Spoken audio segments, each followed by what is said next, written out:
నమస్తే నేను దేవి welcome to story board. దేశంలో ధరలు మండిపోతున్నాయి. ద్రవ్యోల్బణం 17 ఏళ్ల రికార్డు స్థాయికి చేరింది. 4 ఏళ్ల తర్వాత ఆర్బీఐ కూడా రెపో రేటు పెంచింది. ఇప్పటికే నిత్యావసరాల ధరలు కొండకి కూర్చున్నాయి. మన చుట్టుపక్కల దేశాల్లో ఇప్పటికే ద్రవ్యోల్బణం విపరీతంగా పెరిగిపోయింది. మరి మన సంగతి ఏంటి? సంక్షోభం తట్టుకోగలమా? దేశం ముందున్న సవాళ్లేంటి? వడ్డీ రేట్లపై కీలక నిర్ణయం తీసుకుంది రిజర్వ్ బ్యాంక్ ఆఫ్ ఇండియా.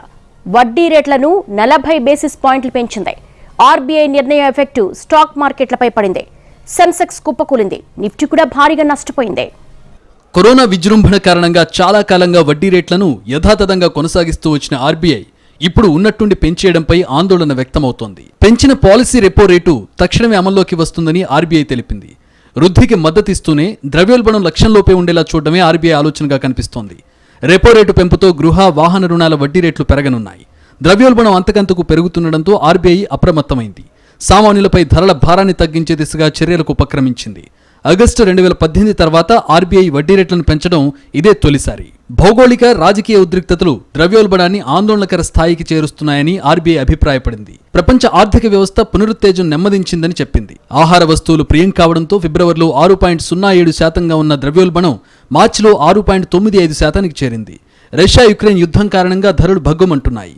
కోళ్ల పెంపకానికి వాడే దాణా, పొద్దుతిరుగుడు నూనె వంటి వాటి ధరలు గణనీయంగా పెరిగాయి. మరోవైపు టోకు రిటైల్ ద్రవ్యోల్బణాల మధ్య అంతరం జనవరిలో 4.7% అయితే ఇప్పుడు 2.3% తగ్గింది. ఇక వంట వండడం కష్టంగానే మారనుంది. ఇప్పటికే సలసలమంటున్న వంట నూనెల ధరలతో ప్రజలు ఇబ్బందులు పడుతుంటే మరోవైపు జీలకర్ర ధరలు కూడా 5 ఏళ్ల గరిష్టానికి పెరుగుతున్నాయి. జీలకర్ర పంట ఉత్పత్తి దేశీయంగా తగ్గిపోయిందని క్రిజిల్ రిపోర్ట్ చేసింది. ఈ పంట ఉత్పత్తి తగ్గిపోవడంతో ధరలు పెరుగుతున్నాయని క్రిజిల్ తెలిపింది. ప్రపంచంలో ఉత్పత్తి అయ్యే జీలకర్రలో 70% భారత్లోనే సాగవుతోంది. దేశీయంగా పంట ఉత్పత్తి తగ్గడం గ్లోబల్గా కూడా వీటి ధరలను ప్రభావితం చేయనుంది. ఇటీవల పామాయిల్ ధరలు కూడా గరిష్ట స్థాయిలో నమోదవుతున్నాయి. ఈ ధరలు పెరుగుతుండటంతో స్కిన్ క్లీనింగ్ ఉత్పత్తుల ధరలపై ప్రభావం పడుతోంది. పామాయిల్ ధరల పెంపు వల్ల చాలా ఉత్పత్తుల ధరలు పెరుగుతాయని నిపుణులు చెబుతున్నారు.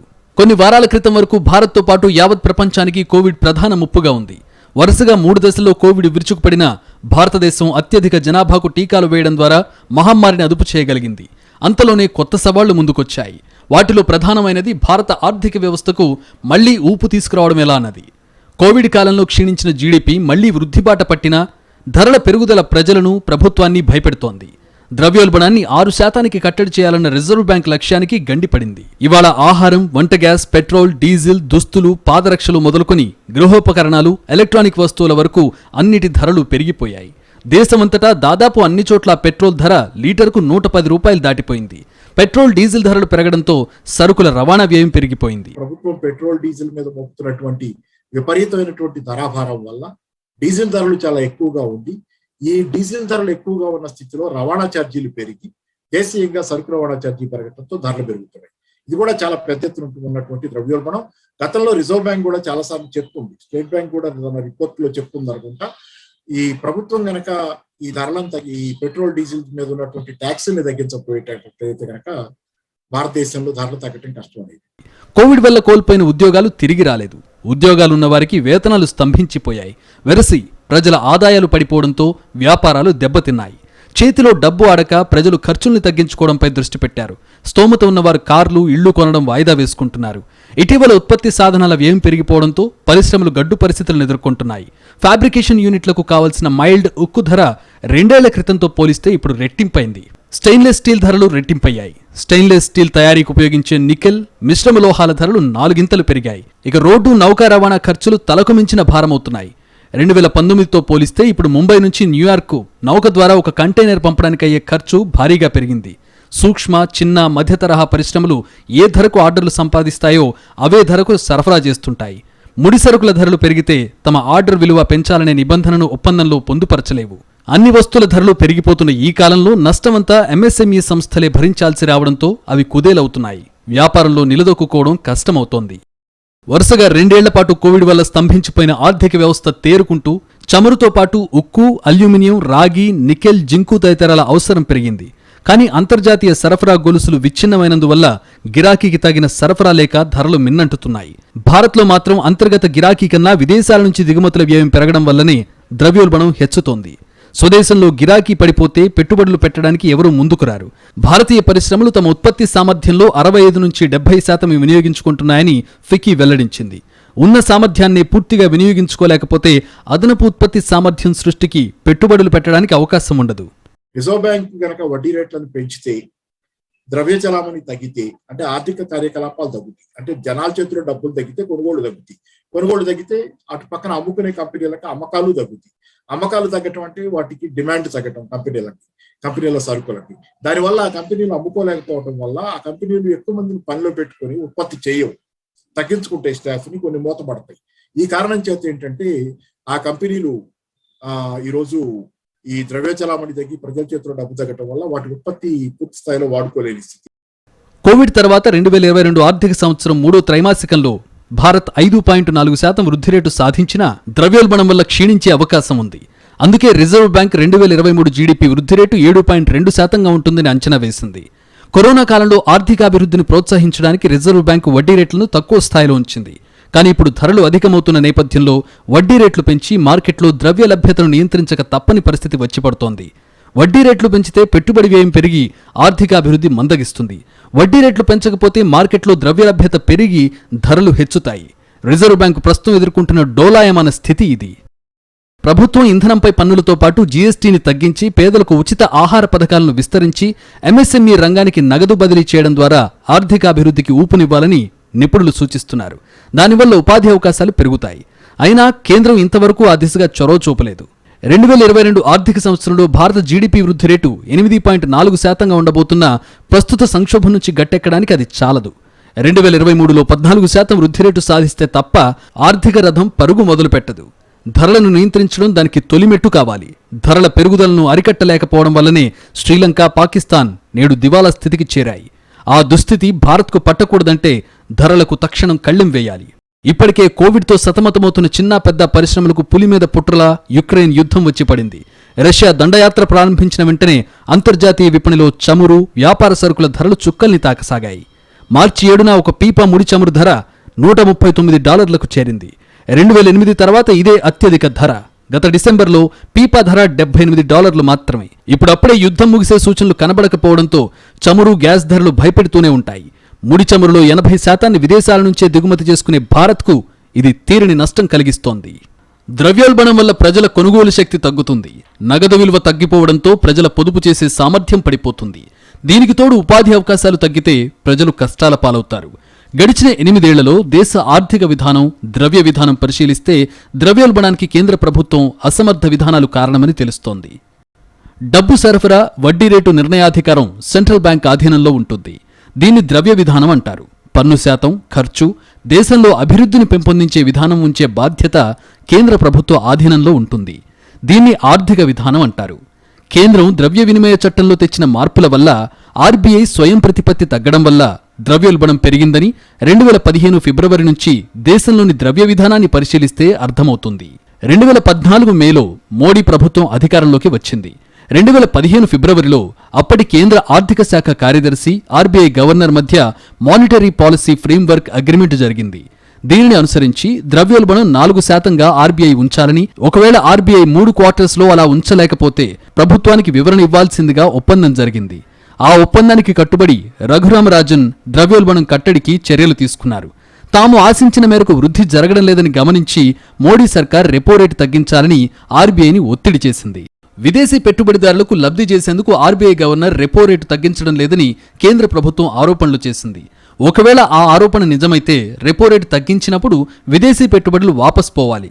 కానీ ఆ విధంగా జరగలేదని మన ఫారెక్స్ రిజర్వ్, సెన్సెక్స్, నిఫ్టీ గణాంకాలు తెలియజేస్తున్నాయి. 2016 మే నెలలో ఆర్థిక మంత్రిత్వ శాఖ మానిటరీ పాలసీ ఫ్రేమ్వర్క్ అగ్రిమెంట్లో భాగంగా ఫ్లెక్సిబుల్ ఇన్ఫ్లేషన్ టార్గెటింగ్ను ఆర్బీఐతో చేసుకుంది. దానిలో భాగంగా 3 స్వతంత్ర సభ్యులను ఎంపీసీలో కేంద్రం నామినేట్ చేసింది. అంటే ఆర్బీఐ ద్రవ్య విధాన స్వయం ప్రతిపత్తిని కేంద్రం తన ఆధీనంలోకి తెచ్చుకునే ప్రయత్నంగా ఈ చర్యను చూడవలసి ఉంటుంది. అప్పట్నుంచి ఆర్బీఐ గవర్నర్లు మారినా కేంద్రంతో నిరంతర ఘర్షణ కొనసాగుతూనే ఉంది. మెరుపు వేగంతో పరుగుతీస్తున్న దేశ ఆర్థిక జవనాశ్వానికి పెద్ద నోట్ల రద్దు కళ్ళెం వేసింది. అప్పట్నుంచి ఆర్థిక వ్యవస్థ కోలుకున్న పాపాన పోలేదన్నది నిపుణులు చెప్పే మాట. ఇక ఆ తర్వాత వచ్చిపడ్డ కరోనా పులి మీద పుట్రలా మారింది. డిసెంబర్ 2019 కరోనా ముందే ద్రవ్యోల్బణం 6.7% చేరుకుంది.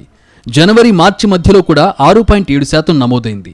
నోట్ల రద్దు, తప్పుడు జీఎస్టీ విధానాల వల్ల దేశ ఆర్థిక వ్యవస్థ చిన్నాభిన్నమై దేశ వృద్ధి రేటు పడిపోతుంటే రెపో రేటు తగ్గించి వృద్ధి రేటు పడిపోకుండా కేంద్రం ప్రయత్నించినప్పటికీ కరోనా కంటే ముందే వృద్ధి రేటు 4% పడిపోయి భారతదేశం అభివృద్ధి చెందే దేశమనే గుర్తింపు 2019 నాటికే కోల్పోయింది. అంటే నోట్ల రద్దు, జీఎస్టీ భారత ఆర్థిక వ్యవస్థను ఎంత దెబ్బ కొట్టాయో అర్థం చేసుకోవచ్చు. కరోనా సమయంలో ముఖ్యమంత్రి కేసీఆర్, నోబెల్ గ్రహీతలు అభినవ్ బెనర్జీ, అమర్త్య సేన్తో పాటు అనేక మంది ఆర్థిక నిపుణులు హెలికాప్టర్ మనీ ద్వారా ప్రజలకు డబ్బు చేరవేయడం ద్వారానే ప్రజల కొనుగోలు శక్తి పెరుగుతుందని, తద్వారానే ఆర్థిక చక్రం మళ్లీ గాడిలో పెట్టవచ్చని కేంద్రానికి సూచించారు.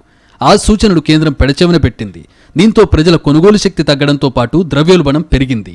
ఆర్బీఐ రెపో రేటు పెంచితే అత్యధికంగా నమోదు కాబోయే నెగిటివ్ గ్రోత్కు కేంద్రం జవాబు చెప్పాల్సి ఉంటుంది. కేంద్రం, ఆర్బీఐ తమ బాధ్యతల నుంచి తప్పించుకునేందుకు 2020 ఏప్రిల్, మే నెలల ద్రవ్యోల్బణాన్ని గుర్తించడం లేదని, లాక్డౌన్ కారణంగా ఆ సంఖ్యలకు ప్రామాణికత లేదని అభిప్రాయపడి ద్రవ్యోల్బణం లెక్కలు జులై నుంచి పరిగణలోకి తీసుకోవాలని నిర్ణయించారు. ఈ నిర్ణయాన్ని తాము ఆమోదించలేమని డిపార్ట్మెంట్ ఆఫ్ స్టాటిస్టిక్స్ ఆర్థిక మంత్రిత్వ శాఖకు తెలిపింది. అంతేకాకుండా తాము గణాంకాలు ప్రకటించే ముందు ఆర్థిక శాఖ అనుమతితోనే ప్రకటించామని, ఇప్పుడు మార్చుకోలేమని తెలిపారు.